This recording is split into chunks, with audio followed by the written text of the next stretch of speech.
So good morning to you, Kwabena. Good morning, Charles. Good morning, Theresa. Thank you very much for joining us. Good morning. Good morning. Good morning. And I believe you're all doing very well this morning. Yeah, by grace. By His grace. Yes. God is taking care of His God children. is taking care of His children. Yes, I mean, I was expecting that. Anyway, let me start off with you, Kwabena, before we get into everything about the, Women from Mining Community Scholarship Scheme. Tell us about the mandate of MIIF briefly. Thank you. MIIF,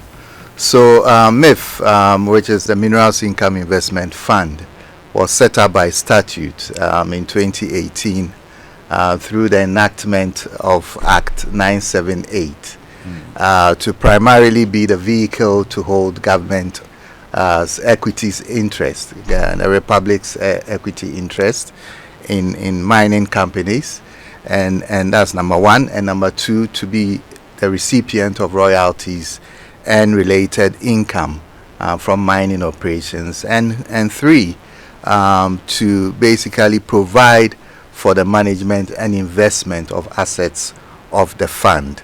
Okay. MIIF was operationalized in 2020, and thereafter the fund launched into the investment drive, where it invested across the main asset classes in line with the investment policy guidelines and statement.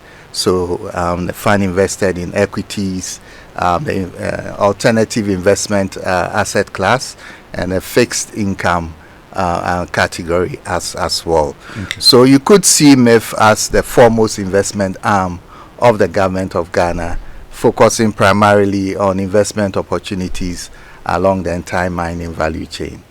Great. So, but I must add that in April, the Act was amended through the enactment of Act 1137.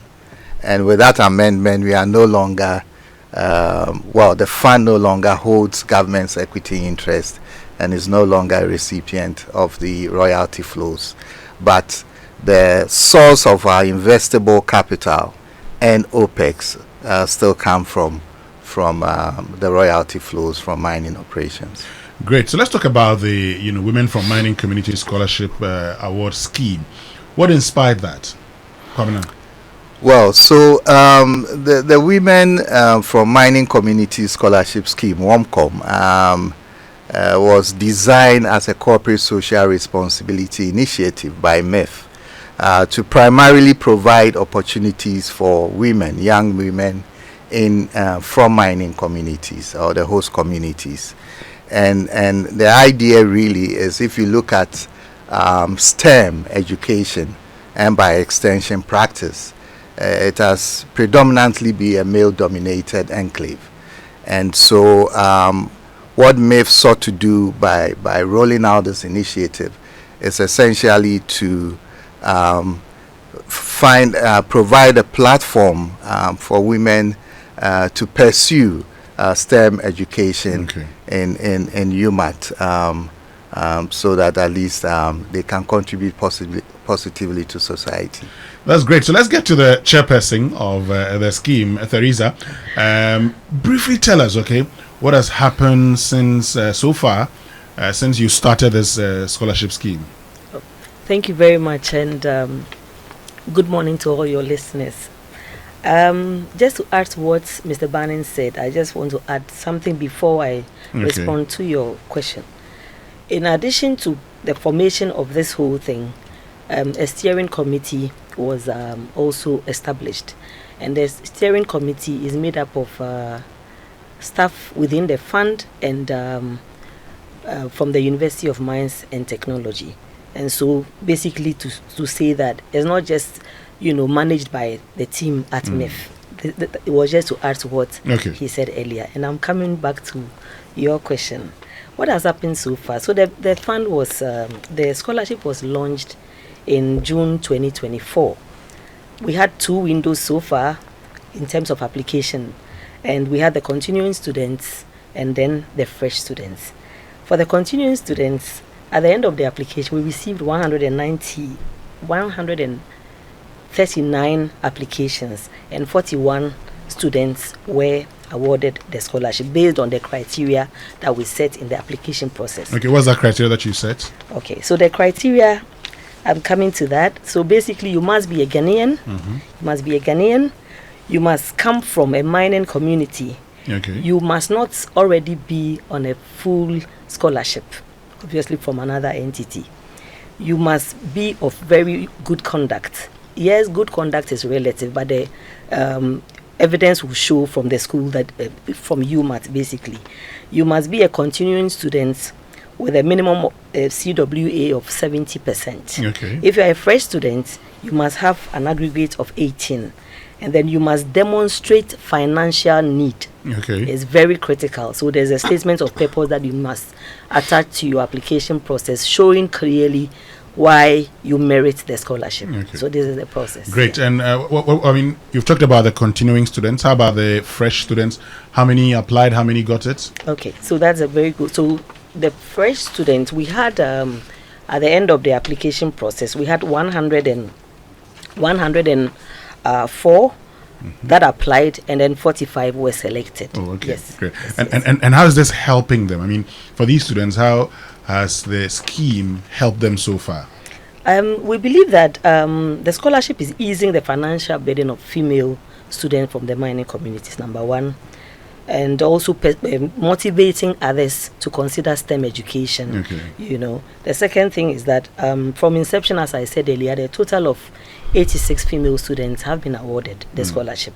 We believe that it is boosting their confidence a lot, whilst ensuring that they are retained in school, to bring a positive impact on their communities as well. So the confidence is very key in making sure that they don't just get to the middle of their education due to financial constraints, are not able to complete it. Okay. So this is what we believe has helped the students a great deal. Let me bring Charles in. Charles, and your question is about the sustainability of this. I mean, now that your mandate has changed briefly, no, not briefly, now that your mandate has changed, how sustainable is this?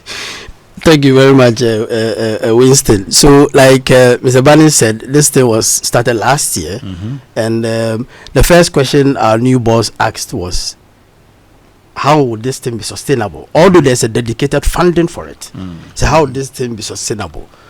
So we have to look at funding.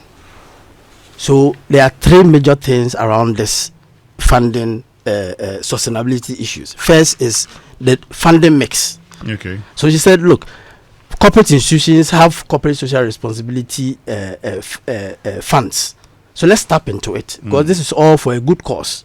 So we have corporate institutions that are helping us with funds to sustain it, despite the fact that there is a guaranteed source of funding from MIIF to ensure that this goes on very well. And beyond that, we also want to look at mentorship. Okay. Where people who are already in the mining space, women who are in the mining space, will mentor these girls, these ladies who also qualify for the scholarship.